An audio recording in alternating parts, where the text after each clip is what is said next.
That shit Burt's Bees, nigga. You got money. Nah, that shit is like $4 a pop. Nah, you see, that's the thing. Y'all niggas think it is $4. This shit is like $3. This is like $3.30. First of all, $3.30 with like 20 cents of tax. But yeah, it's good. It's a good moisturizer lip balm. You can't be in the summertime kissing no girl with the fucking like especially at lips. I mean, I know niggas be like, I never did that before, but it's all good, But I got this like little feel good song that I've been like fucking with a lot lately. I'm on my garage You're European. about to do something that's never been done live. We're about to like do some real things. We're about to listen to live. Let's talk. Oh, this nigga took do-rag off. We serious. All right, so welcome back, guys. Welcome back to the Overfood Podcast. I'm your co-host, Mo Glow. As you've seen, this is the first time on the show both of us has gotten a fresh fade. Oh, man, we feel like a boy band. Oh, this shit look lovely, man. My nigga, I ain't never seen. My nigga skin glowing. My nigga do whatever he got to do. I'm just happy to record, happy summer. To all you niggas that like this slave heat, I could tell y'all niggas was just staying in the house a lot because this shit is not good weather. Well, I fuck with weather like this.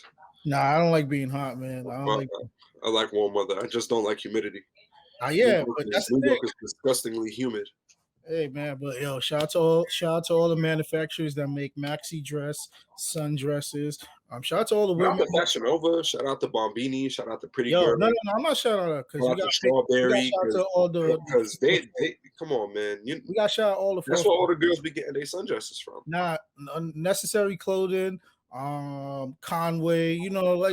I like classic women. I like women like my soda. Coca-Cola. Stay classic. Conway. R.I.P. Conway that was on Fordham, man. R.I.P. Conway that was on Jamaica Avenue, and now they put that shit as like a Jolly Beast. But it's all good in the hood though. I got my lovely co-host. Put him on do-rag. I got my lovely co-host doing this, putting on his do-rag. He will introduce himself right now. Hold on, man. Welcome to another episode of the Overfood Podcast. This is your co-host, Edsel, 40 ounce live from the 10453. Welcome to episode 65. Right here next to this way, next to my lovely co-host. Look at this beautiful black man out here, skin all glistening, fresh fade, out here rubbing his beard. You see that smile? Look at that beautiful smile. I live to put that smile on your face, man. Jesus Christ. Man, I just want a nice Jamaican woman, like with curly hair. I'm like, nah. At this point, come on, man. In the words of Dr. Umar, nappy-headed queens only. Nah, my grandma never told me that, so I can't follow Dr. Umar. My grandma told me that always have a woman that look presentable. I'm not saying nappy hair is like not presentable, but nappy's a texture. Yeah, but my grandma she had nappy hair and she wasn't with that shit. She didn't like it, but she was black as well. But yeah, so how was your weekend? It was alright. I didn't do much. Kept to myself. Walked outside a little bit. Saw a lot of things staying. Saw a lot of black skin glistening. I've been frequenting Washington Square Park a lot more often. So I heard they had to close that shit like at 8:00 one day for some weird ass reason. I don't know. I didn't hear about that. I know that the last time I was there Saturday. I wasn't even supposed to go there. I just happened to say, "Fuck it, I'm just gonna make some extra time to go." And there was a whole protest and stuff like that. What protest? Free on my people in Palestine. By the way, that should tell you. That should tell you what the protest was about. Okay. But yeah, man, it was a lovely weekend though. I really can't complain. I did a shoot in Coney Island yesterday. Another Puerto Rican flag. Bro. Another one. So when I saw it, so funny enough, where they parked that last time, they were literally in the same spot. Literally in the same spot. So I was reviewing the photos literally, I want to say an hour ago. And they were literally, one of the pictures was literally in the same spot, but it's not the same. But I did catch a good one. I caught a really, really good one that I'm really proud of. Actually, let me send it to you right now. Yeah, God's greatest gift. Because I don't want to. This one, I'm holding on to this one for a minute. God's greatest gift had to be women, man. But yeah, man, I'm really proud of this one. It was lovely out there though. Me, I didn't do nothing. I mean, I was off Friday. No, I think I was off Friday. What are you listening to? Man, it's my mom in the background. Oh, that's cool. It's my pops be just like yelling. Thank God, but yeah, I didn't do nothing crazy. I mean, I went to a birthday party Saturday. Shout out to my homegirl Sam. I believe it was her 25th birthday. She had a theme. Anything but a cup. I brought her 2 fancy ass wine, some Chardonnay, some rosé, some very exquisite shit, because I love my friends. I always give my friends the best and the best of the best. But besides that, Friday I just worked out. I ran mad errands on Friday. Like Jesus Christ, like I totally forgot. Like I went to you don't know how old how old you get when like you go to like fucking like Target and you spend like an hour there for something that you don't really need, but you just want to get it just in case some shit happen. And also, I went to like try to get the vaccine on Friday, and I like you see that I texted group chat. I was tight. That shorty told me they only had Johnson and Johnson. I wasn't tight because she said that. I was tight that she laughed before she she laughed and said, "Yeah, we got the Johnson and Johnson. Like, there's nothing wrong with that." And I was like, "Yo, bro, that show only got a 60% rate." Yeah, like some shorty passed out on national television. And it's like I'm not trying to deal with that, but I'm getting my vaccine shot tomorrow. I'm recording this on a Monday night. This will come out on a Tuesday morning at 9 a.m. So far as that, yeah. Then I went to the party on Saturday. Also picked up a grilled T-shirt that I put that's at the cleaners right now. A 2002 DuPont shirt. I just want to say I've been like lately. I've been seeing mad niggas rocking like the big font NASCAR shirts. I'm starting to get like very disgusted with that because like I remember I got called weird once in like my senior year of high school when I had one, and like to see niggas wear it now was kind of like a slap in the face. But mind over matter. Things change over the course of time, and there's this dude I follow on Instagram, Finds by Drew. That's where I got the Christmas gift I got for you from. Oh yeah, that's one of my he has a pop-up coming up this Friday and I work. I'm tight. I'm considering calling out so I can pull it to the pop-up because he has a lot of shit coming up. I'm gonna just tell you this like I always say, you're entitled to do whatever, because you know why? Because them crackers, they don't care about you. They don't give me a 2-week notice when they're about to fire me, so I shouldn't. Yo, no, but yeah, you know what PTO? I don't know what I'm gonna do yet, so hopefully PTO, I do. Like people say PTO stands for paid time off. No, PTO stands prepare the others. That's what it means. Prepare them other niggas. I'm not coming into work today. That's what it means. And what's crazy is I'm me and I'm also the other niggas. Well, they're gonna have to prepare the niggas upstairs. But yeah. What about your homie?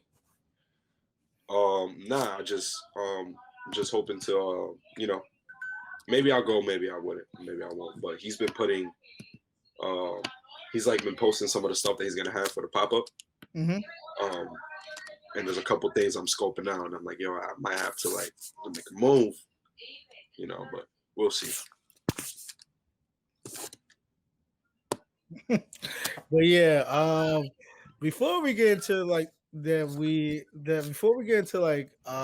topics, there's a gentleman that's been on the show. Hold on, I just want to be precise. Hold on.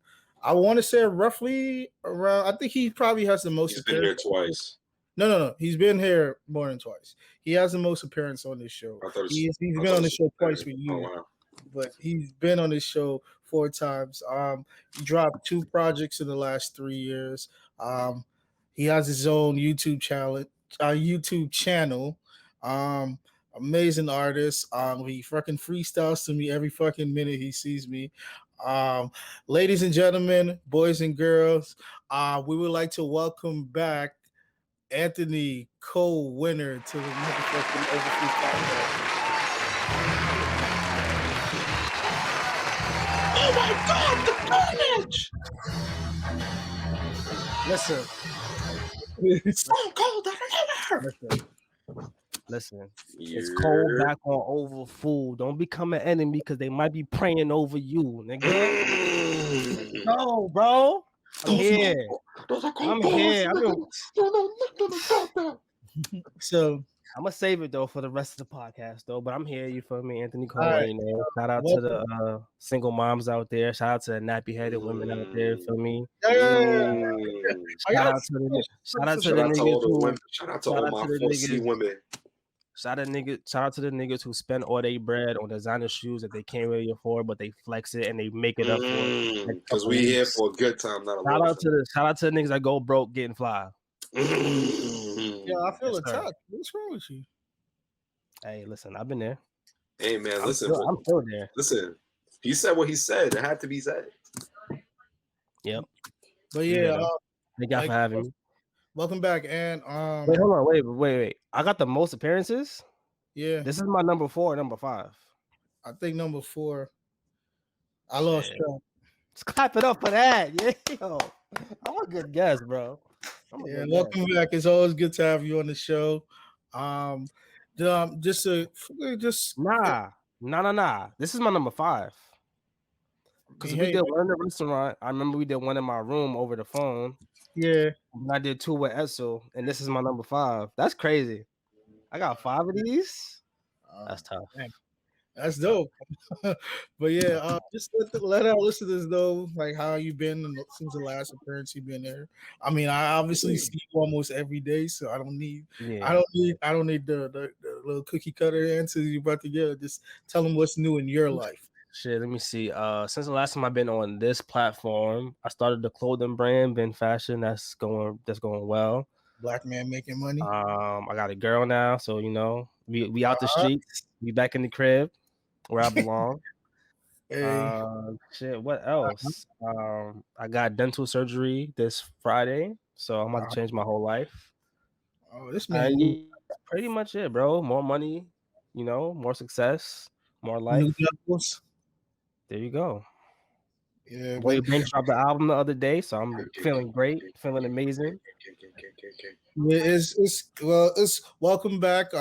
Like we always say, once you come on the show, you're no longer a guest; you're a family of the show. It's great to have you here. I can have conversation with you about anything. So like we got a couple topics.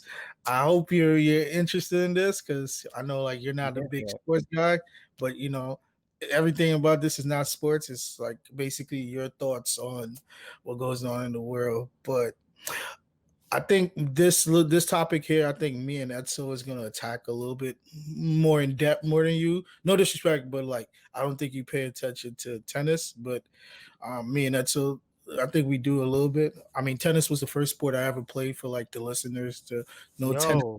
Tennis and soccer. No cap. Tennis and soccer was my first true.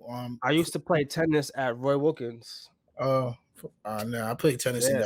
I played tennis and got yeah, tennis and soccer was my first 2 sports. But you aware who Naomi Osaka is, right? I'm aware, yeah. Okay. So Naomi Osaka is right now the biggest tennis superstar in the world. Bigger than Maria Sharapova, bigger than the Queen Serena as of right now. She is the best in the game right now. One, because she's younger than all of them by like 20 years. So Naomi Osaka, she took a stance on mental health, which has been a serious topic in the last I want to say it's been a serious topic like my whole life. I know this is the part where like Edsel's been trying to make me become a better person, and I applaud him for it.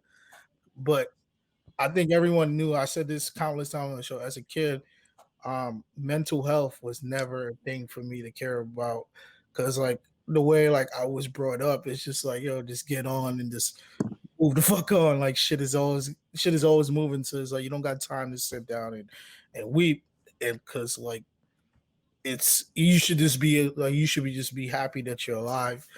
But I feel like her taking a stance on her mental health, and the reason why she did it, she withdraw herself out the French Open, right? It was French Open, right? So, yes, sir. which was the best part for me. She did it on the last day of Haitian Independence Month, and if everyone knows what that Haitian means, queen. She a Haitian queen. For anyone that knows what that means as a Haitian woman and what has France did to Haiti in the last since the beginning of the time, you should know how that was a big stance. And I just want to like get Edsel's thoughts about the situation, and then you can imply about the mental health because you have been vocal about mental health too. To me, she did what had to be done. We know how the French Open has treated women of color. Most notably Serena Williams when she wore the catsuit that Nike made for her so that she doesn't get like blood clots or anything of that sort after she gave birth. How she was like fined and all of that extra stuff. And I'm an advocate of if mentally you're not feeling okay, if emotionally you're not feeling okay, just drop everything you're doing and say fuck it. You as a human being, you have the right to do that. And what she did is more than just taking a break just to feel good. She inspired millions of people who never have the courage or the power to just say fuck it whenever they're going through anything, whenever they're mentally drained, whenever they're emotionally drained. And again, I just feel like she did what she had to do, and I applaud her for that. And she took a huge stance. The French Open is practically a conglomerate of sorts. And shout out to the company Calm, because they are paying they're paying the fines for any players that are deciding to to not withdraw themselves from the French Open, because they're getting fined if they do that. So Calm is basically paying for them, and they're also matching whatever they're being fined. So shouts out to them. Shouts out to Naomi Osaka. Your thoughts on this, Ant? Yeah, I feel like what Edsel said, she did what needed to be done. I feel like you said, like if you going through some shit, then you only live once. Like your mental health is important, and not only that, but her doing that kind of shined light on a lot of other athletes who may be going through that same thing. I know, like in the NBA, especially, like they get ostracized so much for showing like emotions. Like we're all human, and I feel like a lot of times when athletes speak out on things that they're going through or things that they're feeling, they get like penalized a lot of time, and that's not cool. So yeah, I respect what she's doing. Just because these people are millionaires doesn't mean that they're not human at the end of the day. Yeah, it's like for us, like we're not as low as we could be, but we still have things that we go through. We could be starving African children or like whatever in a third world country getting bombed on. Like it always could be worse, but it doesn't like minimize the shit that we go through. And same thing with people who are like higher up, they go through shit too, like everybody else. So yeah. It's kind of like I'm learning how like this mental health thing and like expressing yourself a lot more now, because boy, it's times when this motherfucker here tried to like make me like express myself, and it's like I just feel like, bro, I'm fine. So it's like all this shit is like new to me. So it's like to see someone that of that stature do that for like basically women. Like I mean, a guy can do that and like he not catch any flack because it's like he's a professional athlete. It's like they look at women that are a professional athlete like, oh, you're a woman, you shouldn't feel this way, like, because motherfuckers be weird, like Pierce Morgan and all these motherfuckers are just Oh man, it's. I don't want to say what I want to say about them because But had it been Maria Sharapova, it would have been wow. She celebrated stands. Yeah, but it was great. First of all, the reason why I applaud Naomi Osaka because one, she's a mixed child, but she always identified herself as a black woman first before anything. She's been a big advocate of like her roots, like her being Haitian. Like she's always been always putting that first and showing the world that she's a black woman, even though like she has she's like half Japanese, right? Yeah, I believe her father's Japanese. Yeah, but like she always looks at herself first as a black woman, which I applaud for her because like there's a lot of people that it's like I hate to like shit on this man, but it's like I love him to death. It's like she didn't do like a Tiger Woods, whereas like she tried to like make everything all inclusive. Like she literally just like this show like she's a black woman. So applaud to her. Just keep doing. I'm gonna be a big supporter of you, even though your boyfriend music sucks. But you about to say something? You about to go rap? Nah, I'm waiting for my chance. I'm wait. But yeah, that's my final take on the situation. What about y'all's? I mean, she's always gonna have my support. You know. Again, I mean, if you know me, you know I'm super big on mental health, and same way she called at her PTO time, I do the same shit. If I ain't feeling like going to work and I'm not feeling up to it, I'm not having the best of days, I wake up feeling like shit, I'm quick to send that email. Like, I'm not coming in. Prepare the ovens, nigga. So, shouts out to her. Love and light. My thoughts are with her throughout these trying times because we don't know exactly what's going through her brain, what's going through her life. She doesn't owe us a deep, in-depth explanation. So, love and light to Naomi Osaka. Yeah, and to anyone that feels a way about her expressing herself like that, suck a dick. Fuck you. That's that was a Supreme ad. Yeah, you guys. That one. I missed out. Yeah, you gotta see the full video. That shit is. I definitely gotta Google that shit. Yeah, that shit is funny. But our beloved city of New York, our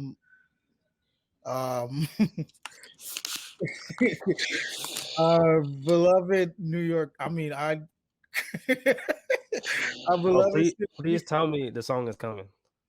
Oh, the song is definitely covered. I always pack that thing too. So it's like, I just want niggas to know that, like, yo, niggas got packed up by a ball.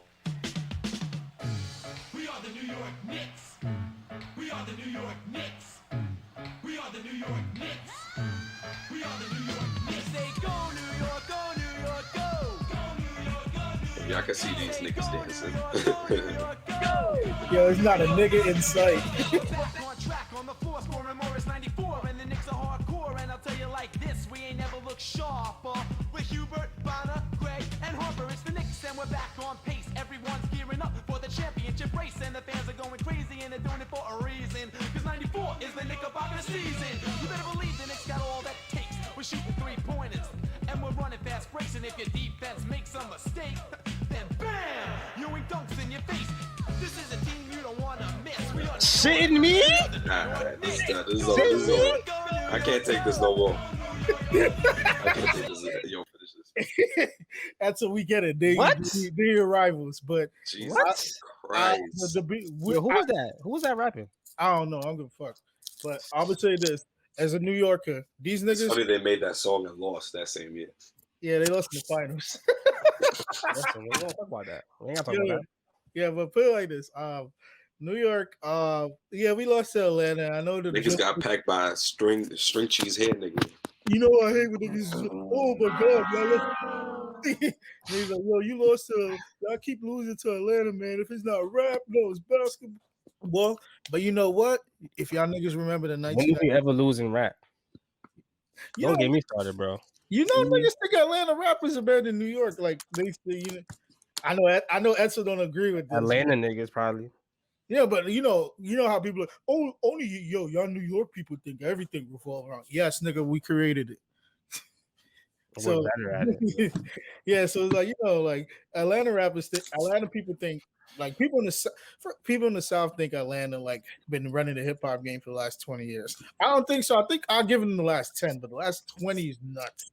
The last 20 is nuts.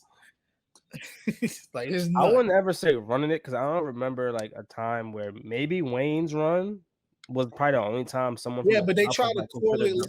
Well, Atlanta's more of a collective.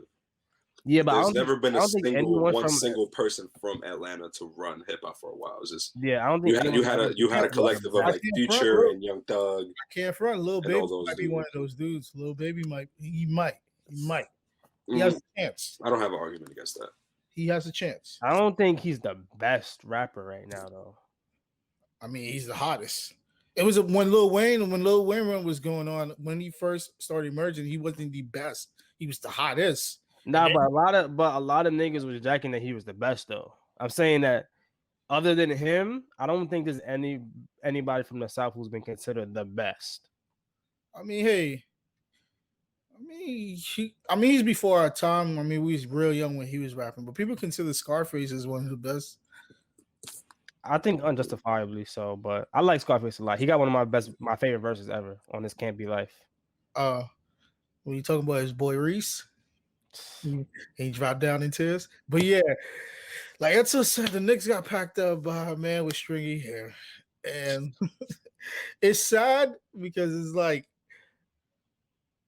That serious shit. Hey man, I'm gonna say this. In the words of Russell Westbrook, Julius Randle trick y'all, man. That man just be running around doing a whole bunch of nothing. He showed y'all that in the playoffs.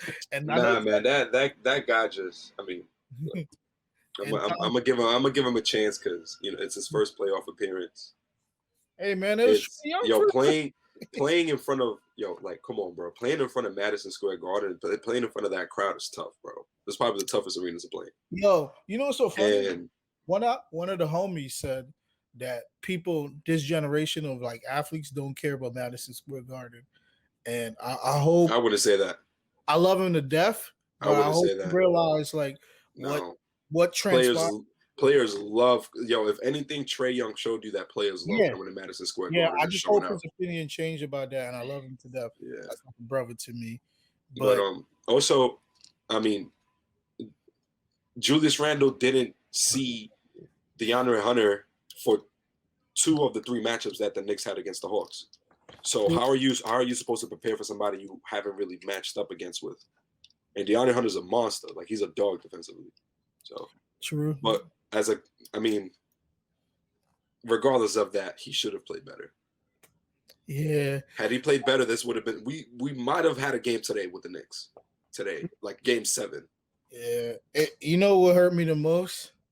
Was seeing my favorite player of all time finally lose in the first round. That shit hurt.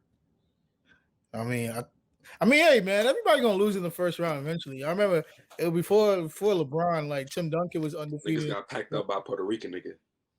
Hey man, hey, that's what I noticed in the NBA. Yo, it's whoever's fucking Kendall Jenner that year, they get a deep playoff run. I noticed that. Ben Simmons got one. He had Blake Griffin never got one. Because like there was on cheat code. Huh? Yeah, like Kendall Jenner, the cheat code. She a cheat code. I mean, her back is shaped like peanut butter spread out on like bread. Listen, once I saw that video of Devin Booker pulling up to the arena in the Grand National, I knew it was over. Yeah, he just needed the jacket from Training Day. Yeah, but yeah, man, the playoffs been interesting. But the most interesting thing about the playoffs is you're a Knicks fan, right? Andy? Nah. I don't do basketball like that. I hate this nigga. Mo hate when I say this, but I was always more of a Kobe fan than a basketball fan. The last game I ever watched fully was his retirement game. I hate niggas like after he retired, like I stopped caring. Respect. I hate niggas like this. Listen, man. But the most important part, Edsel, he's back. One of our most beloved episodes we ever did on this show I'm dating back. That episode was fucking jokes, bro. Dating back to like, let me get the precise date, because this was like one of our most beloved. While you're looking up the date, I must just interject and say, any rapper that wants smoke, I see Edsel got a bunch of boost boxes behind him. A nigga fuck around with me, he gonna need another type of boost. He gonna need to be drinking boost. I just want to say he's back, and the motherfucking honorable Kyrie Mohammed. Kyrie. This is volume 2, niggas. You know, we coming straight hardcore at you niggas. You know why? Because Kyrie had an interesting reunion in the city of Boston. And if for all you motherfuckers, Boston, you know, not from Boston. You know, Boston is a very interesting place. I prepared this little segment of this show. Kyrie. I prepared this because I did this segment of the show without Edsel even knowing. So everything Edsel about to see and you're about to see, it's all new. So basically, yeah, like a week and a half ago, a week ago, right? The Boston Celtics got eliminated by the Brooklyn Nets, but it was game 3 of that series game 4, right? Game 4 of that series, it got pretty interesting because Kyrie Irving did something that every black man should do when they play in that arena, when they win a meaningful game.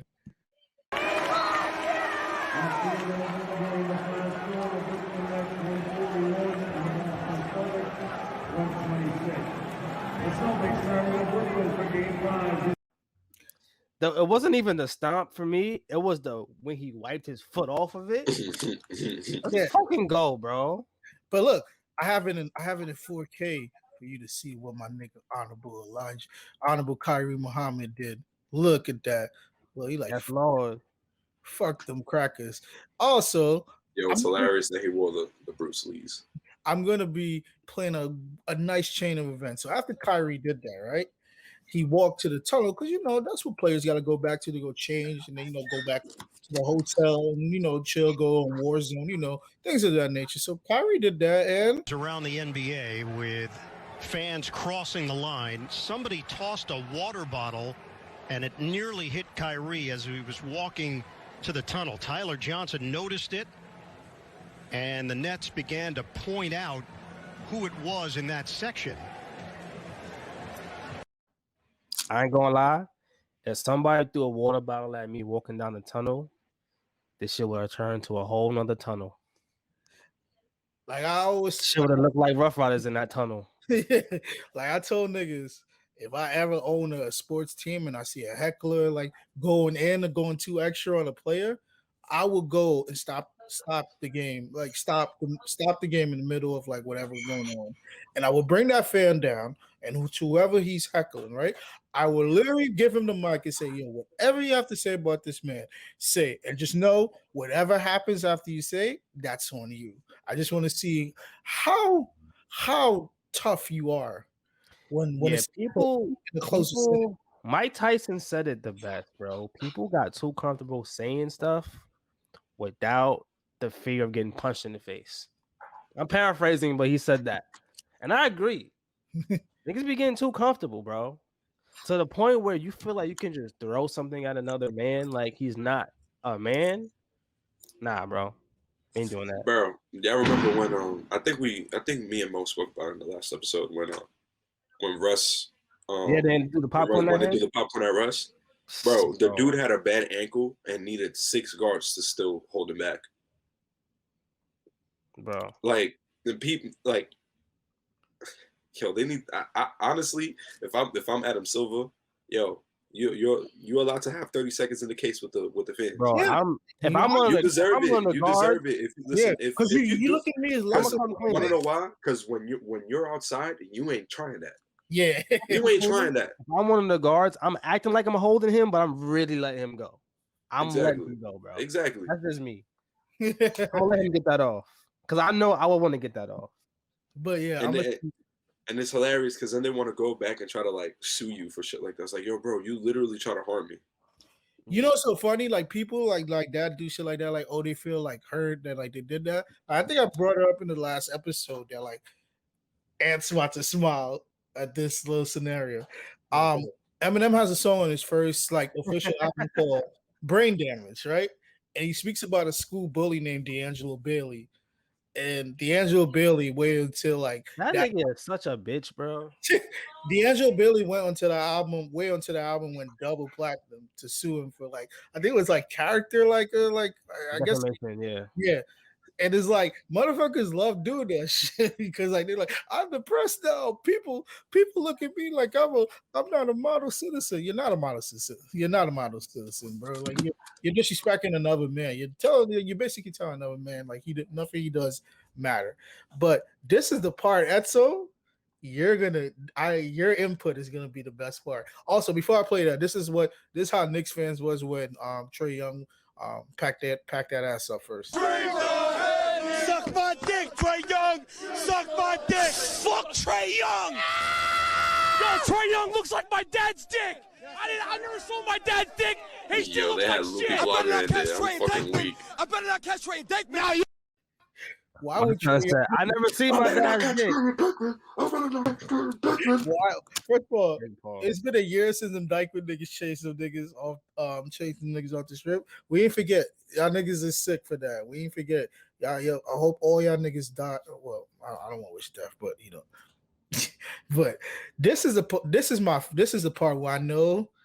But I like showing like white clips of like playing white clips just to get Edsel tight, just for him to like just go off of white people. So hear this, Edsel.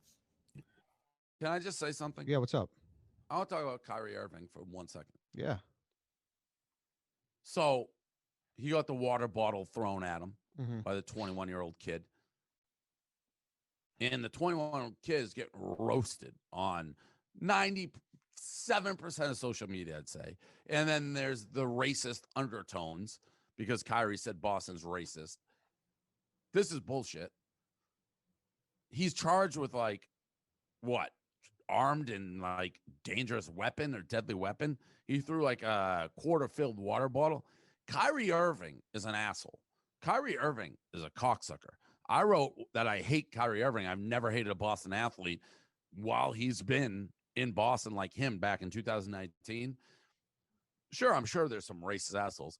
99.9% of Boston people who fucking hate Kyrie Irving hate him because he's an asshole and a cocksucker, regardless of the color of his skin.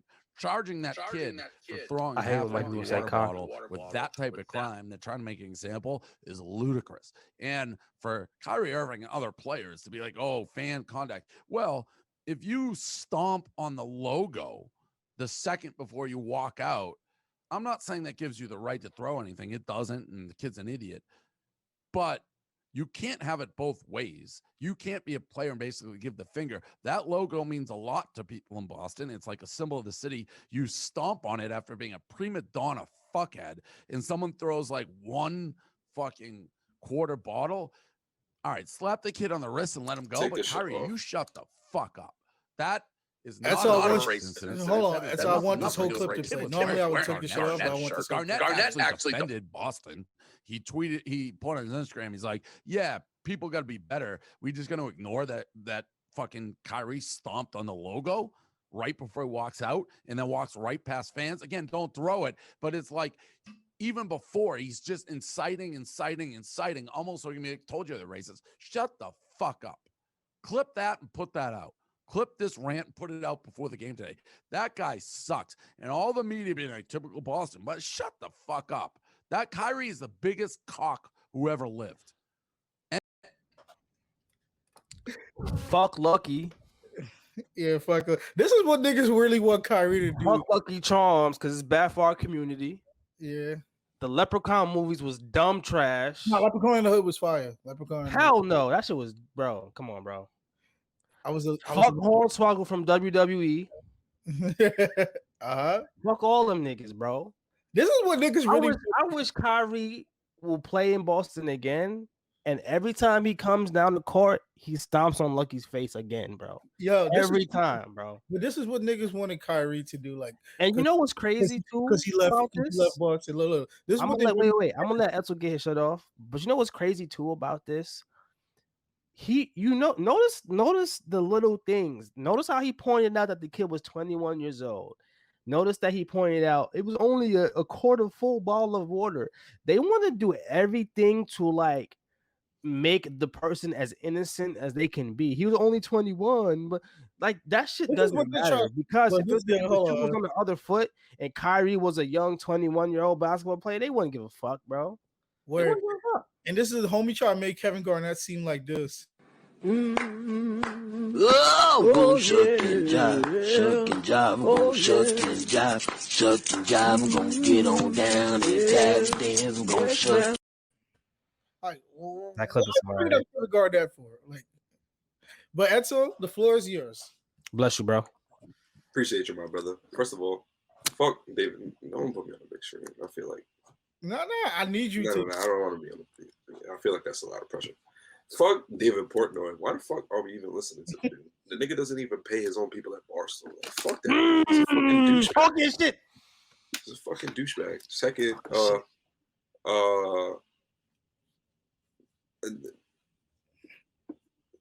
Kyrie should be able to smack the shit out of the dude up in the stand for throwing the water bottle at him. Like, I don't understand. Yo, can you play the Eat the Beat? Nah, we gonna get partially blocked, bro. We did that shit last time. We gotta get partially blocked in other countries. Man, fuck these niggas.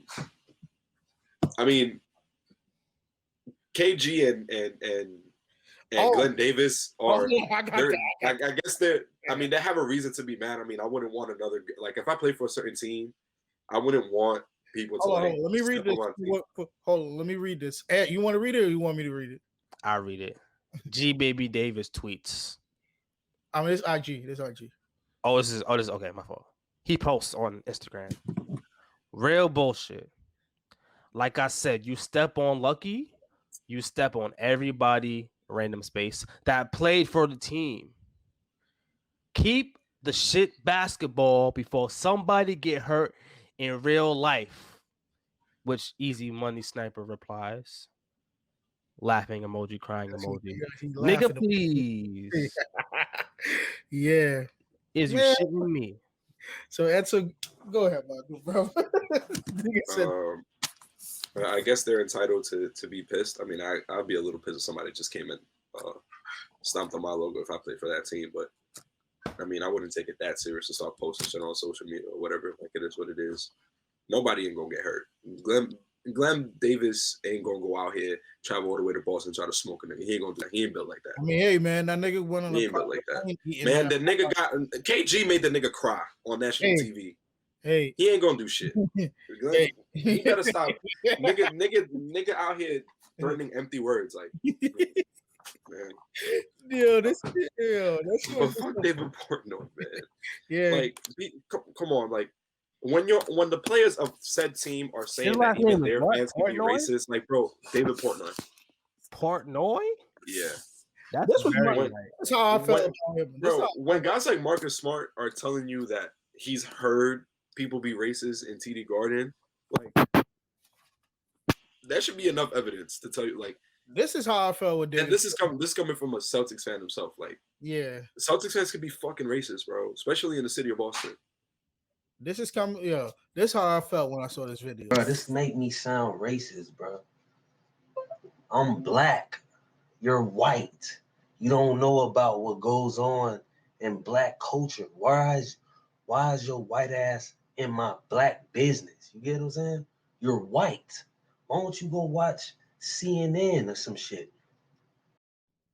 I just hope Space Ghost Perp get clean. I shout out to the Raider clan. I know him and Rocky had their little fallout, but you know it's all good on this side. But you know, yeah, fuck David Portnoy. It's fuck David Portnoy. I'm not over that last name. Portnoy is crazy. Yeah. Yo, that was the nigga that was in the comments when Candace Owens was coming for you. Now let me stop. Yo, Candace Owens was coming for you, bro. I hate Candace Owens. She was coming for you? Nah, I made a video responding to some dumb shit she said, and I got dumbass comments. Yeah, like you remember when this is like before like you really came on the show, Ed, and like remember you like we spoke about Candace Owens. Remember I told you like I had a homie that was like basically like did a video responding to like what Candace Owens said about George Floyd, RIP. I can't wait for that Derek Chauvin pack to go up. We still waiting for that. So it was him I was talking about. Yeah, he did a video response to what Candace Owens said, and then like a bunch of weird ass like motherfuckers like coming in the comments like like this. Even black. I even saw a couple black people. And this hurt my soul. Oh Lord have mercy, another coon. Damn coons. I gotta do a coon analysis and a coon screening. It only takes a little bit of white brainwash to activate the cool chip in the average Negro. Oh man, I love This the other ticket theme song for me, man. I love Dr. Oh man, but yeah, they're coming. Her fans is coming for him basically saying that Candace Owens is very unaware of what she was talking about. Candace Owens is a cool. Fuck Candace Owens. All my niggas hate Candace Owens. Yo, I can't front. I had a dark joke one time about her, but then I don't think I should share it because yeah, I'm gonna keep it to myself. Ed asked me a question on our way home tonight on the train, and I said, you should ask Edsel this question. So I'm gonna ask you. You can share your answer live if you want. But the question is, right, random. When you live a long life, right? Because you're gonna live a long, full, happy life. That's all. But when you die after that long, healthy life, would you want to go to either heaven or hell? Would you want to be reincarnated, or would you want to be spectator mode? Which one? Spectator mode. Yo, I think majority people gave me that answer. Mode. I think. I mean, you could still be a spectator from heaven. I don't know. I think being in heaven. I don't know. I feel like if you go to heaven, I think you get that kind of access. But are you making this question hypothetically? It's hypothetically can't see it from being in heaven. If I can't see it from heaven or hell, then I would like to be spectator mode. I like to see how shit goes down after I die. So I think spectator mode is great, except that eventually, like it's gonna seem like forever, but it's gonna be trillions and trillions and trillions of centuries. But realistically, I just want to see the dumb shit like my kids do, and then what my kids' kids do, and then what my kids' kids' kids do. Like I want to see the dumb shit that they do. Yeah, but I feel like eventually, like there's going to be a point where there's no more anything. Like everything is going to be destroyed, and it's going to be black. And then like when that comes, then it's going to be boring for eternity, just blackness. Well, I mean, heaven, I feel like it's going to be eternally. Law and Order SVU, the shit never ends. I mean, that'd be fire. I'm pretty sure, like, eventually, when that time comes, humans or whatever other species will figure out how to continue life. Yeah. But spectator mode would be fire. What you think, Mo? Like I said, like what Raekwon said, you don't believe in heaven because you live in hell. So I'm gonna definitely pick spectator mode because I get it. Like how everybody know they're going to heaven. That's another thing I always ask people. Yeah. And you know what else too? What makes you qualified to think you're going to heaven? Do you know how entertaining spectator mode will be? Like reality TV is funny, but imagine like real 24/7 reality, bro. That is going to be a blast to watch, bro. Like, I would love to see like, motherfucking like who always makes me laugh, like. I would love to spectate on Hasbulla like 24/7. Hasbulla is that, bro. You get to see every war, every like government secret, every like, and it doesn't have to be just Earth. It could be like this sounds weird, but like every girl that played me, I could just spectate on how horrible the decisions has made after they left me. I feel like if I were to do spectator mode, I will like spectate until like all my niggas die, and then like go to like a distant universe somewhere and like see what else is trying to see how fast my bitch moves on. Because that's the real spectator. That's how it is. Because I would I would choose reincarnation if I had the choice of choosing what I come back as. That would be the only way I choose reincarnation. I'm not trying to come back as a tree. Because then what if my girl goes to the park and now she having a little outing at the park and she decides to sit under my tree. Now I gotta shade her. Her new nigga. I don't want to do that. Oh, nah, that means you do the half shade, because you know how certain they half shade nigga? The what? You know how certain trees they half shade a nigga? Like they put like you think you standing in the shade, but it's only half of the shade you're in. Like that shit is nuts. But yeah, it's all good in the hood. Speaking of good in the hood, I got another question. Go ahead. Floor is here. You think Logan Paul could chill in Brownsville with no problems? Absolutely not. Absolutely not. And since we're on that topic, niggas will let him rock. The niggas will fuck him up. He'd be scared shitless. Since we're on that topic, did you niggas watch that fight last night? For free $99 on a Fire Stick. I did watch it. How was it? It was. I was playing Black Ops, so it was. I don't want to say it was a good fight because it wasn't. It was very engaging because it was like, oh shit, because you're anticipating something. It was kind of like being edged. All pause. It's like you get the build up and then no release because nothing really happened, and it was kind of like, all right. Some of the undercards and midcards are actually pretty good.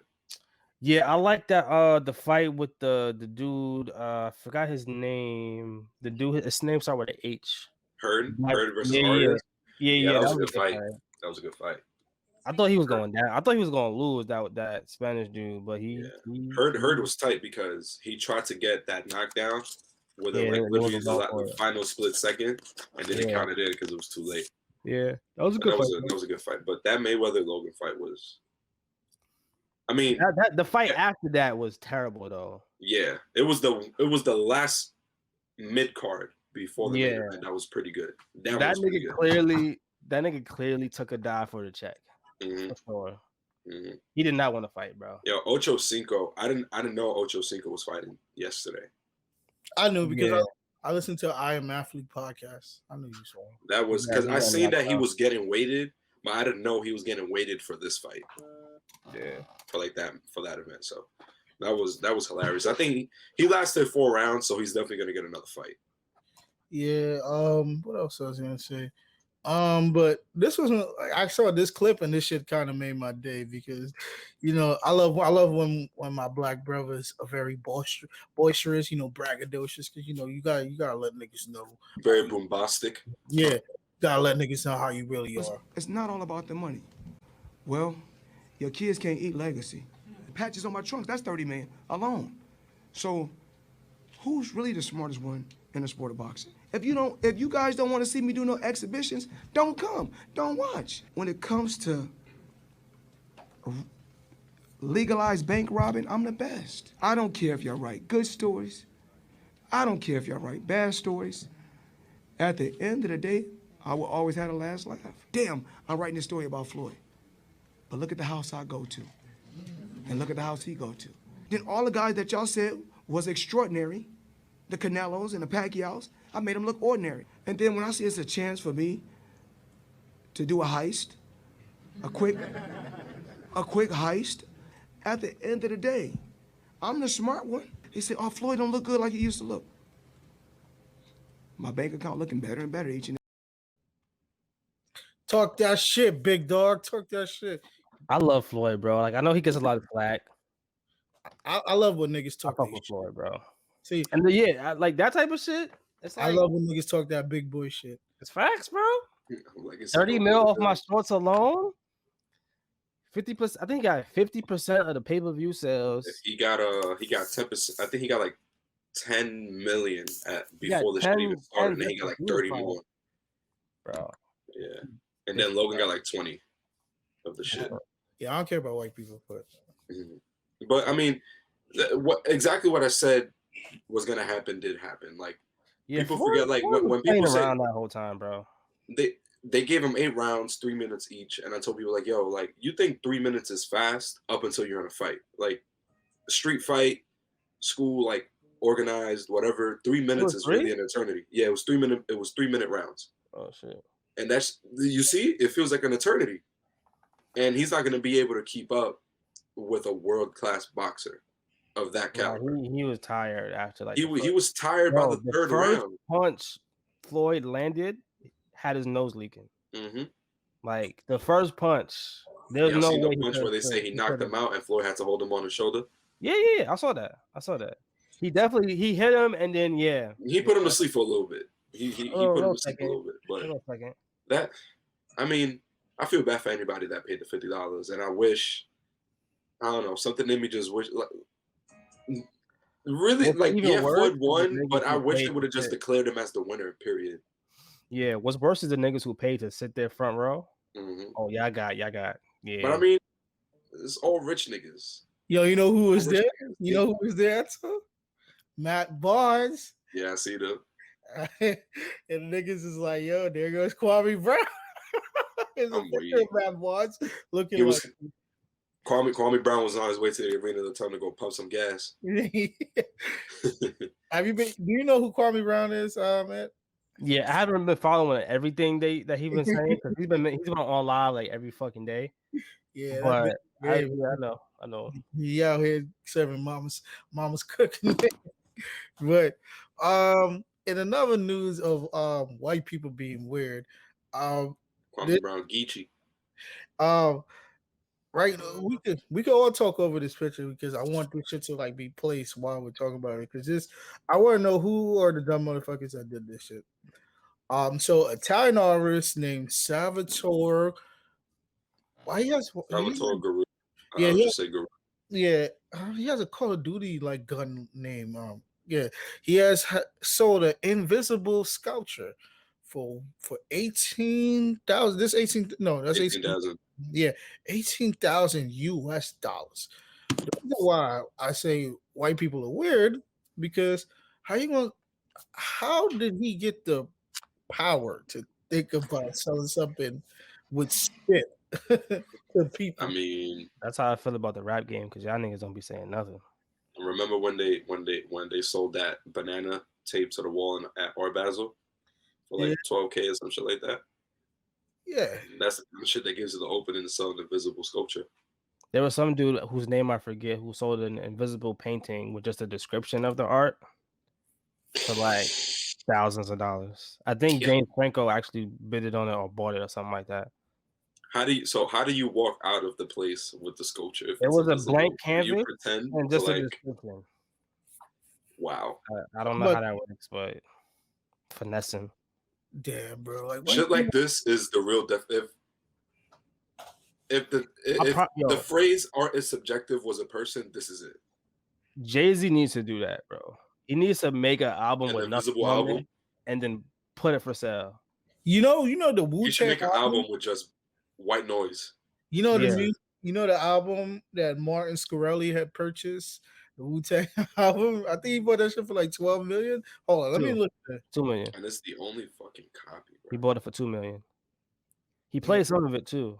I don't know if he ever put the whole shit out, but yeah. Yeah, Martin Scorsese Wu-Tang album. Yeah, $2 million in 2015. Yeah. $2 million, like I said. Yo, remember when he had his. Didn't some of those songs end up leaking on YouTube? I did. Yo, remember? I'm not sure. Oh, I know he played like a little bit of it in some interview he did, but I don't know if he ever put it out. Would you put it out if you bought it for $2 million? Nah. No. I would probably charge niggas to come listen to it if they wanted. I'll probably play that shit. I'll put like out 30 years. I'll do some trolling shit. Like I'll put out like one song every 3 years, and you have to like for you to play it. You literally have to go to my website and pay. And he owns the rights to the album, so he could put it on iTunes and like make money off of it if he wanted to. Yeah, I remember he had his goons with like Tuck Threat and then Ghostface. I was like, he in jail still? Yeah, that nigga got the pill to stop, I think, AIDS or HIV, but he doesn't want to. He also put up the price for like EpiPens and stuff like that, but like a 200% markup, which is like illegal. How much time he got? 7 years. When he be out? He got he went in 2017. Yeah, Rikers. Where he at? That nigga gonna get out in 5 for good behavior. He's in a federal prison in Allenwood, Pennsylvania. Oh, he in the Fed. Yeah, you doing 90% of that. Picture Martin doing Shkreli coming out brolic. That'd be fire. Yeah, I mean, he coming back to money. Come out brolic with like prison tats. That'd be crazy. Bro, I did gotta find a girlfriend. What happened to? I ain't gonna do it. Yeah, you know what, nigga? You are. Nah, I'm not gonna do that. We're gonna talk about this at post Roman because I gotta put my. I wish you could play music on here freely so we could play "I Need a Girl." Hey man, you the nigga that want the money for this shit. I just do this shit for love and hugs. And kisses. Well, it's not just that. I mean, we're getting blocked in other countries. I know. I'm just joking. Brief intermission. I just want to say shout out to noiseweekly.com. That's my girlfriend's blog. Shout out the queen. She does articles for indie artists. So if you got some music that you want to put out, yo, don't DM my man's girl noiseweekly.com. trying to get on and then try to like take the business email is definitely in the description. So there you go. Nah, but you know how certain niggas like they go like sneak on your girl's page and they hit her up. If they sneak on they her, definitely niggas got the Draco. They definitely do, but it's alright because niggas can't beat me up. So niggas got the Draco. But yo, niggas don't fight. I'm gonna ask y'all this. Y'all know who Rap Caviar? Y'all know what Rap Caviar is, right? Yeah. Nah. Rap Caviar is like I think they're like with Spotify, right? Yes. So I got a homie that does like a lot of like they're a rap publication essentially. Yeah, they're a rap publication. I got a homie and if you want to be on their playlist on Spotify, pretty much.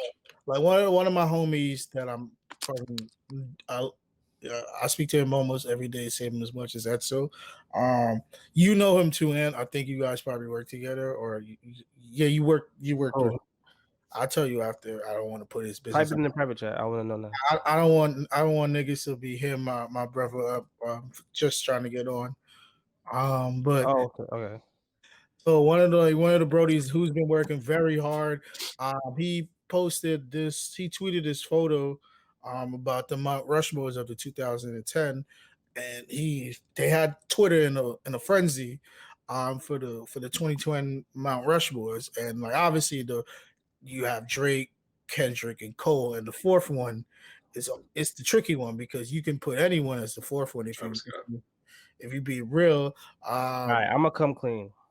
I thought about this. I had a lot of names because I didn't want to just automatically say this person. I want to really think about it.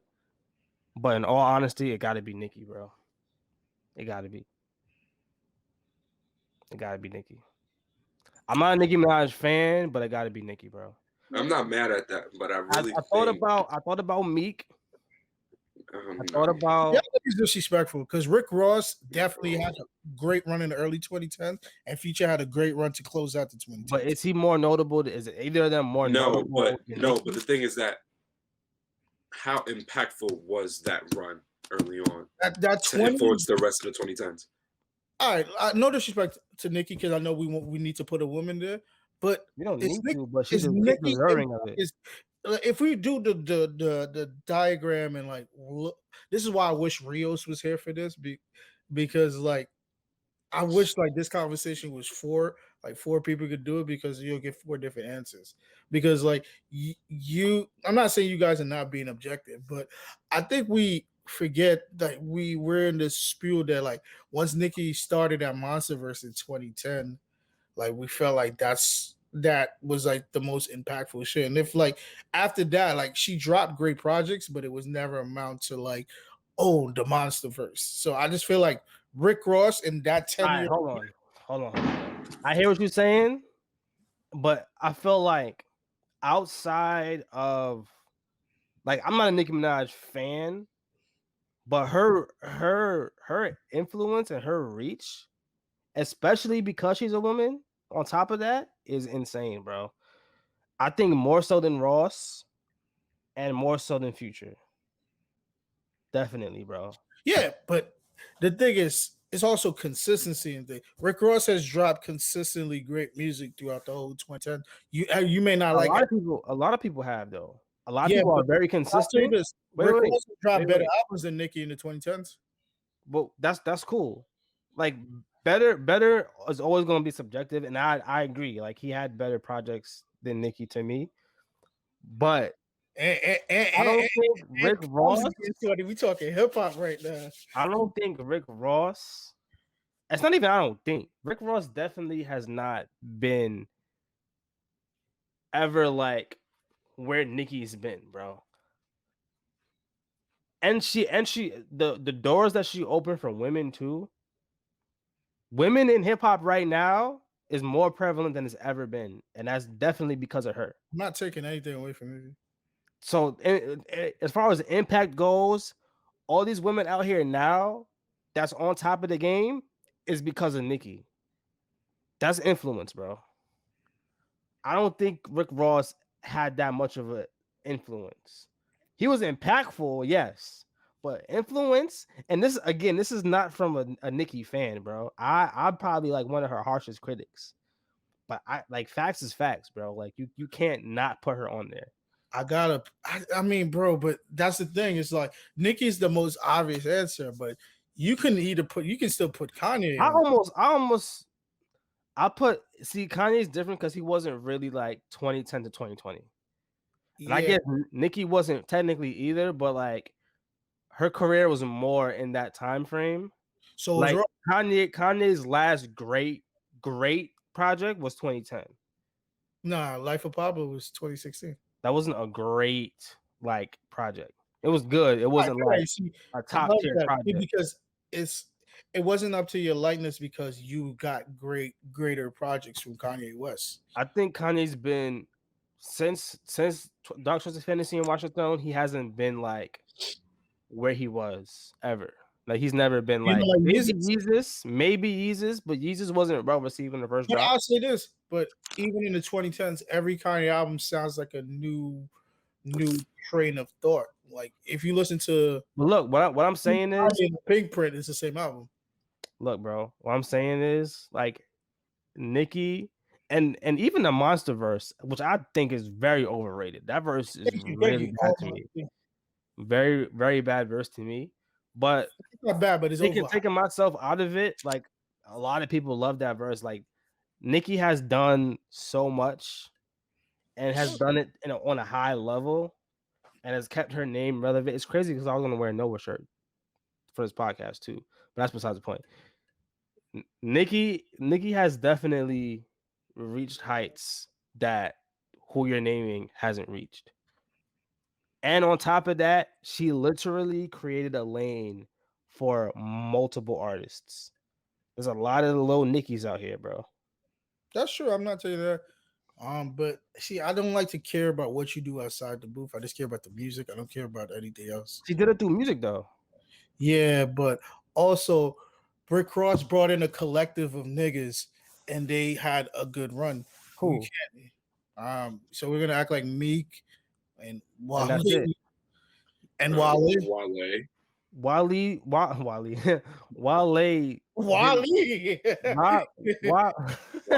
gonna slander the Wale podcast. Never had a run, bro.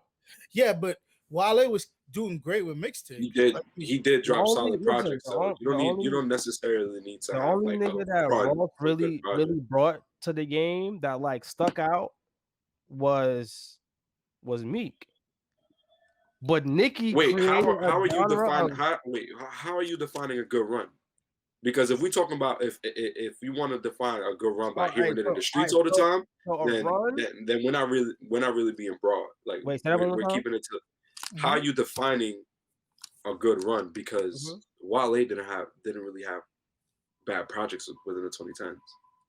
Yeah, neither did fucking a lot of people, bro. There's been a lot of good albums that came out. Are you going off but we're specifically talking about who Rick Ross had under his. Are you going off of notoriety? I'm going off of everything to get like it's not just one specific thing, it's everything. if you go off notoriety, it's influence, it's music, it's consistency, it's Wale had a sales, lot of influence. it's tours. Wale had a lot of influence. People don't realize how crazy. People don't realize the influence Wale had on Rick Ross's pen after he became MMG. I'm gonna say this. All right, so who's bigger right now, Wale? Well, we're not talking. Let's say like I mean, it's gonna be Rick Ross, obviously. I'm not. I didn't even say Ross. I said Wale or like let's say Megan Thee Stallion, who niggas probably wouldn't be checking for if not for Nicki. Wale still keeps a hit record in the tuck at least once or twice a year. Exactly. But we talking about. But Ross you're talking about Nicki for the time. We're talking about right now within the 2010s. Meg had a 2-year run at the end of the 2010s. All right, so let me. Wale has been a much more relevant artist. Let me say it like this. Nicki Minaj, right or wrong, created a lane for a lot of these rap girls right now to do their thing. Absolutely, I agree. I can't say the same. Can you say the same for has Rick Ross created the lane for a lot of younger rap artists to fill? Is there a genre of rap that you can say, if no Rick Ross, no this? Because you can say if no Nicki, a lot of these girls wouldn't be out here. You can say that. You can't say the same for Ross, bro. Her reach is just different. What I was gonna say, influence is different. If that's the case, Travis last 6 years. Ross isn't my pick for that spot though. Travis is definitely my pick for that. Travis last 6 years is more impactful than Nicki. I thought about putting Travis and I thought about putting Tyler, but both of them can't compare, bro. Sorry. Wait, bro. how does Travis not compare? Travis literally changed the way we go to rap concerts. Rap concerts have now become on par with, like, literally rap festivals have become on par to things like Woodstock and things like that because of guys like Travis. Yeah, he's thinking about I'm thinking of the damn store. You thinking about getting the Dusty Olives? You could say the same for Tyler because Tyler did that with his festivals. Yeah. And that's one of the things I was going to give him. Like Tyler's impact when he first came out was crazy. There's been a lot of little niggas who rap like Tyler. He created a lane for a lot of younger niggas. Man, like he did a lot, bro. Like his festivals is crazy. Like his music is fire. But I don't know. Like I feel like when we think about like the top tier niggas, I think Nicki trumps both of them as far as stature. Like Jay-Z hasn't been Jay-Z, like he hasn't been like the number one artist in a while, but his stature is still like Jay-Z. That's how I feel about Nicki. Like Nicki's still like Nicki, Kanye's still Kanye. You know what I mean? Like I don't really get that same like top tier, like top like God level, like Mount Rushmore level from Travis and like other niggas. But I'll say this, Travis actually. I fucking love Travis Scott, bro. No. But there's the thing. Travis, I think Travis just started like getting stadium status like 3 years ago, and I think he started getting stadium status in Birds in the Trap. Nah, I think when that came out, like me and you had this discussion with Robbie. We had this on Clubhouse, and I understood where he came from when he said Astroworld. Yeah, but I think he became stadium level the moment Birds in the Trap. You gotta realize he came stadium level to us, but to a suburban kid in fucking Lost Spring, Wyoming. Nah, bro, listen, I'm telling you, bro. Like when Birds in the Trap, he toured Birds in the Trap for like 3 years straight. Yeah, and it was fucking insane, bro. No, but he wasn't doing stadiums. The reason why we said Astro was the stadium size because he got booked for stadiums for Astro. I think if it wasn't Nicki on the list, I'd probably put someone like Travis because he's probably one of the more prolific artists of the new. I would say Travis. I hear you with Ross, but I feel like he's still like of the previous class. But I feel like Travis is one of the more prolific artists in the 2010s. Like, I don't know. I wouldn't put Ross in the previous class because his run really started. I mean, his career started in about what 05? 07. But his run didn't really start until the 2010s. But what's his run until like like? Teflon Don. Was his run good music, or was his run like being like Like, all right, I'm gonna come clean. His run Rick was Ross, his run was very good music. Rick Ross has like a lot, like some of. I think he's very underrated. Like he has some of the best music in rap. He has one of the best. He's never had like a year where he was like. He's really only had like one bad album. If you think about it, did he ever have a year where he was like the number one nigga? Yeah, 2012. I feel like 2012. Well, he dropped 2012. If God forgives, I don't. What's the mixtape? Rich Forever. Right, so he had Stay Scheming. So he also during that time too, he had also dropped the 2 compilation MMG mixtape. All right, so maybe 2012, but like I feel like even before this Mount Rushmore conversation, when we would talk about even like before 2021 and 2020, like even like why hold on, why? Let me finish. Like 2018, 2017, when we're discussing like the best rappers, a lot of niggas was saying like Cole, Drake, and Kendrick, and they wasn't putting Ross on that list. And a lot of women would say Nicki. Because it was like it's either Big Sean and they will always say Big Sean or others. Like no, yeah, even Big Sean they would put in that. They would never really put Ross in those conversations. I feel like the rap niggas did, but like what I'm saying is like to the general masses, I don't think Ross is like that. He's that for like because he's a much older guy. Rick Ross is like something. Yeah, I feel like and don't get me wrong, like you can be like a very, very high level and not be on Mount Rushmore. Like my nigga Murder Mook said, y'all talk about the wait, he said y'all discussing who's a top. Wait, no, my fault. Y'all discussing what for? When's the last time you seen God carved on Mount Rushmore?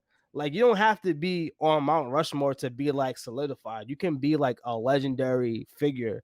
But I think Mount Rushmore is for like game-changing people.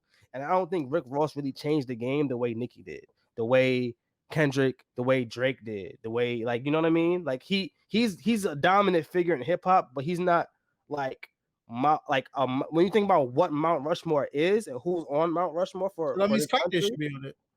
Kanye still shifted the game in the 2010s.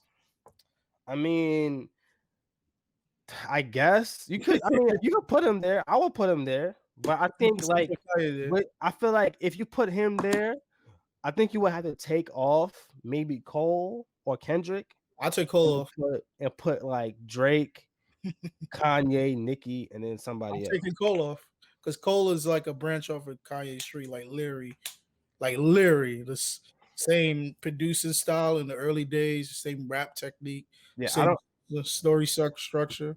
But do you feel what I'm saying though? Like Mount Rushmore is for like the I know it's groundbreaking. It's game changing. So I'm gonna ask you this: who's gonna be the Mount Rushmore for the next generation? Me, fucking I respect that. Shit, who? My nigga Phil Walker. That nigga gonna need a Walker. Yo, that's my brother, bro. That's your brother? Yeah. You know what coming next though. They're gonna end up like Paul Walker. Don't do that. Don't do that. Nah, fuck. Shout out him. But nah, like next Mount Rushmore probably gonna be like me. Probably like Lil Baby if you keep it up. Who else, bro? Roddy Rich. I wouldn't say that. Why not? Roddy Rich. I don't know. You know what's crazy? Like a lot of the little niggas, like the under niggas, ain't really doing shit. Like I think JID would have been a lot further. I think Isaiah Rashad should have been a lot further. I think Saba should have been a lot further. A lot of these niggas ain't really doing shit. But I feel like those niggas are dumb talented. Some of those, that's not some of those niggas calling though. I don't know. I mean, you could be right. But I think you have to consider for the next generation guys like Lil Uzi, Lil Baby. I'm gonna say for me, Gunna, Lil Baby, Roddy, and Doug. Probably Travis. Oh yeah, Trav. I mean, I know people putting Cardi B because Cardi B has got a hit record every year. She has she has the highest charted rap record as a woman ever. And you also got to consider guys like, using the same criteria that Ant used for Nicki, you could use for Young Thug because without Thug, we wouldn't get a Lil Baby. You know who it would be though? You know who it would be though? It probably might be Pop Smoke because like in such a short time, he really changed the New York sound, bro. Yeah, he did. It might be, even though he died like untimely, he didn't really get to like really send our condolences to the family. I feel like we all could tell that he was gonna go far, and he just got his life cut short. We just want to see him win. Impact is still crazy. I feel like he died right at the time when he was going. He was, if you listen to that last album very carefully, you could tell he was really trying to go away from that New York drill sound, and really it wasn't bad either. It wasn't bad either. That was his lane. And he was really good at making music for women. Yeah, I feel like Pop would have been different. He might be on there for like the next generation. Because I feel like a lot of young artists now, especially in New York, they still look up to Pop Smoke. Yeah. Can we consider Chief Keef for the 2010s Mount Rushmore? Yeah, he brought in a whole genre. He brought in a whole genre. I think same. He brought in a whole genre. And he at the age of what was he, 17? Yeah, but he wasn't even the best at the genre. That's the thing. But he brought a wave of he brought a whole new wave that he wasn't even the best at it. That's the crazy part about it. Because if you look at it now, like Dirk is better, Herb is better. Even like King Von, his short time, Von was better. Who else? FB Dub. All those dudes are better. But Sosa's first album. Sosa's the father. Yeah, but Sosa's like first album weighs so much out of all those guys that they could never make an album better than Finally Rich. None of those guys could ever make an album better than Finally Rich. Where's Chief Keef when you need him? I mean, hey, Chief Keef bodied Travis Scott on the song, so I'm gonna give him that. What song? Nightcrawler. That was a great song. Yeah, but we on to Edsel's favorite segment of the show. And I got no pickups. Yeah, look at me. I got a few. So Ed, go first. So this segment is like Edsel's favorite part because Edsel is me and Edsel. I'm a collector. Edsel, he's like a wearer. I like to collect things and just have it there, and I may wear it, I may not wear it, I may never look at it after. But it's a weekly pickup. I know Edsel picked something up. He's lying. I know he No, seriously, I haven't picked up anything. I know he picked up a film or something. Well, film I picked up. That's it. Oh, by the way, bro, I meant to tell you this. But yo, your photography is fire, bro. Like you never told me that. Going crazy, bro. You never told me that. Like I really fuck with your shit, bro. You never told me that. You never seen like a lot of portraits you've been shooting. Like I was like, okay. You never told me that, bro. I appreciate the love, though, bro. Great content, bro. Keep it. You never told me that. I appreciate that for real. You said what, Mo? You never told me that. You never. Yo, why you can't let another black king get a compliment without getting offended? Man, this is what's wrong with the black community, man. Another coon. Oh my god! Wow. But yeah, what did you pick up? My brother? Yo, I'll go with my pickups real quick. So I want to shout out to Fly Genius. That is my homegirl's Pops brand. He did a collab with actually, first of all, I think he was the brand ambassador of Vanson now. That's pretty fire. Sure. But he dropped a collection. He did a collab with the New Museum, and he dropped a couple pieces. I got two of them. One is this hat. It kind of reminds me of like some Will Smith, Fresh Prince of Bel-Air, Malcolm X type shit. Snapback. It's pretty. Spike Lee would have worn back in the day. Yeah, for sure. It's pretty dope. Fly Genius, New Museum shit, and I also got this crew neck. It's like real black. It's like American flag with the African flag. And African flag, yep. That's tough. June coming up. New Museum for me. Shout out to that. Shout out to him. Also, I got some shit today that just came in the mail. Nothing crazy. Just a t-shirt from Represent. I feel like they got the t-shirt game on lock, bro. Like they know how to make a. I'll be right back. This t-shirt's fire. Like the fit and the material is like super soft. It's like some shit on the back too. It's like a tour shirt, but like whatever. And the last thing I got is not clothes or nothing like that, but I ordered this fucking plush Kanye bear shit. Oh, 808 joint. Yeah, with the heartbreaks in his hand. I thought this shit was cool, bro. Like it's like I don't really know what I'm gonna do with it or where I'm gonna put it, but I saw this artist do it on Instagram who makes these, and I was like, "Oh, this shit's fire." I wish I remembered his name, but you know who you are if you fucking watching this. That's tough. It's just hard, bro. And this is a great album too. So Well, actually, you know what? Fuck it, man. I did pick up something. Fuck it. There you go. It was not that important, but I did pick up something. I'll be right back. To us. Go ahead. I'll be right back. Take me off the screen. All right, so I'm gonna wait till Edsel come back so I can get stuff situated. Hey guys, to all the lovely young ladies, if your man is not treating you right, I'm not gonna do what I'm not here to save you, but just let you know that God is with you, and you chose that man for whatever you chose him for. Shout out to my girlfriend. Noiseweekly.com. Shout out the queen. Yeah. So we only support healthy black relationship now. I'm supporting all types of black relationship. So I've been heavy into hard bottoms the last 2 months. Heard you, YG. Funny. He's one of the inspirations as to why. And basically, I went the YG route. Got myself some penny loafers. You wearing your Eric Emanuel shorts today? I'm gonna wear long ass socks. Some GH Bass penny loafers. So I got these because I went to a family event on Friday. It was everybody had to dress up and shit. So I said, why not finally get a pair of penny loafers? So that's my thing now. And if you catch me outside wearing Chino shorts with penny loafers, mind your business. That's hard. And this shit is about to take all my money because there's this black-owned brand called hold on, let me get the exact name. I don't wanna fuck it up. They're called Blackstock and Weber, but based out of New York. And they do like luxury like loafers and shit like that. I don't know. It's too fucking bright. Fuck it.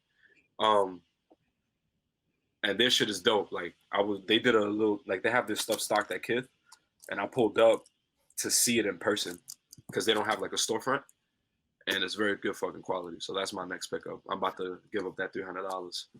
Good quality shit, supporting black businesses. You feel me? Oh man. I guess it's my go now. So I picked up. Juneteenth is coming up, so that's a very important day for all black people. Mm-hmm. So one of my all-time grill T-shirts I took to the cleaners. So it's a Negro League shirt. I wore this in Memphis, I think a year and a half ago when I went to the Lorraine Motel. I just got like a little touch up, got a little clean. The Negro League. Shout out to God. Nice.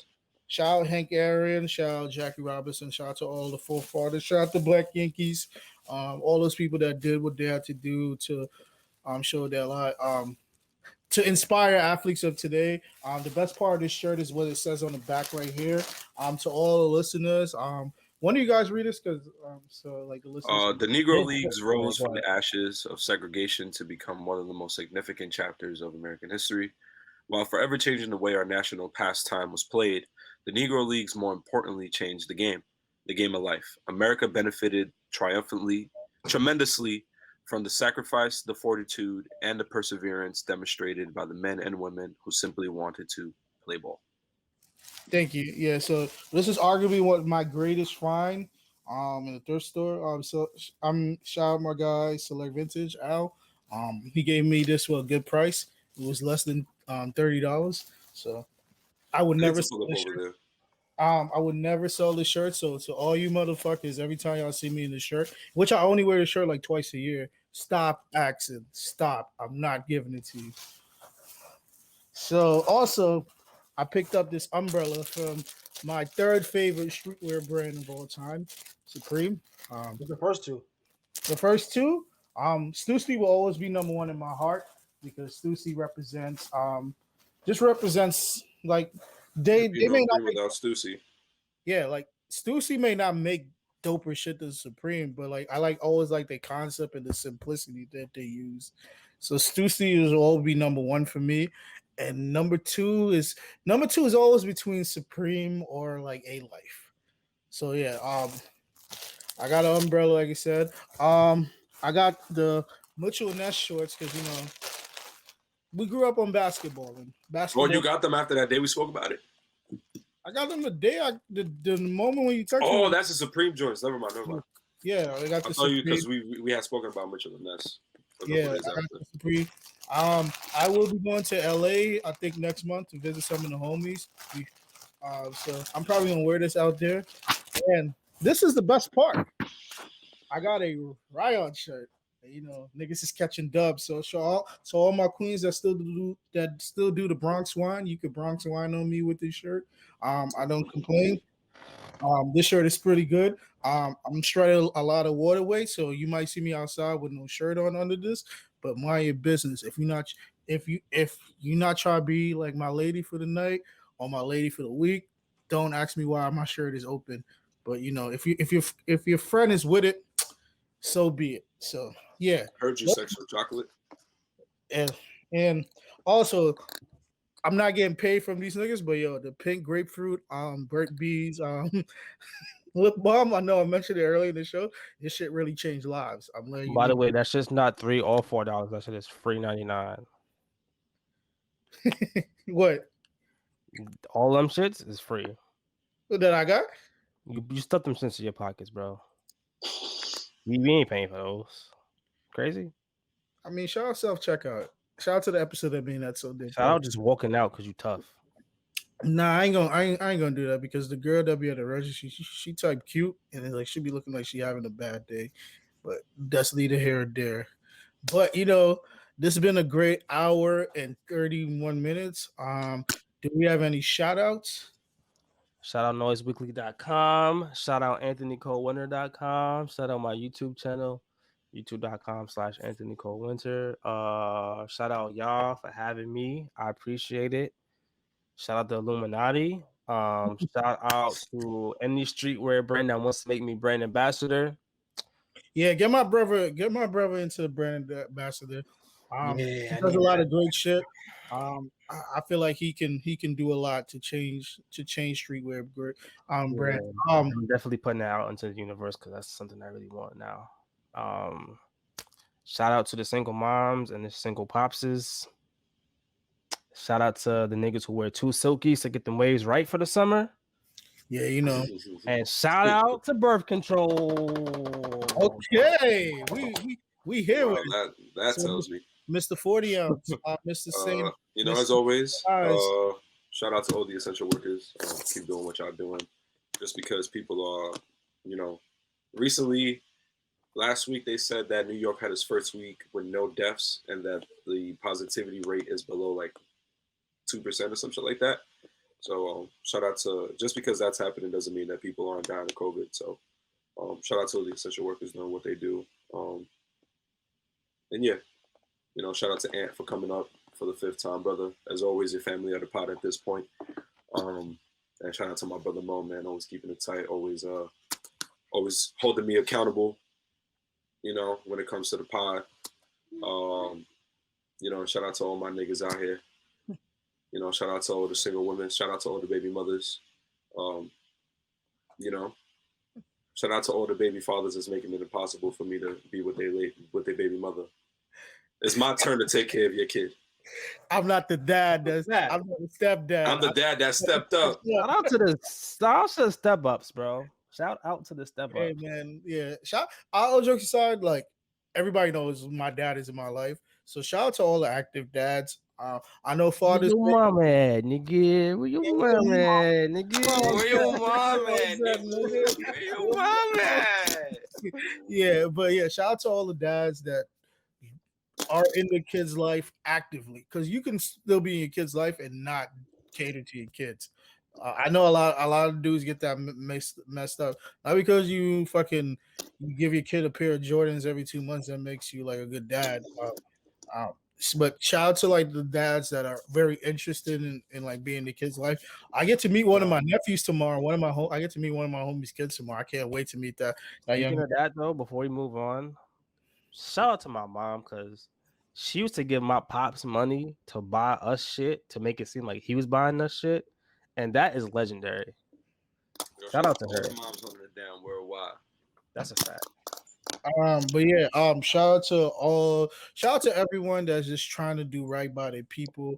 Shout out to everyone that's just being you, no matter what. Shout out to all the true New Yorkers, not those niggas that just moved from Nebraska and think like, yo, telling people to turn their music off at 11 p.m. because you gotta do a Zoom call at 6 a.m. You chose that life. We didn't tell you to come here.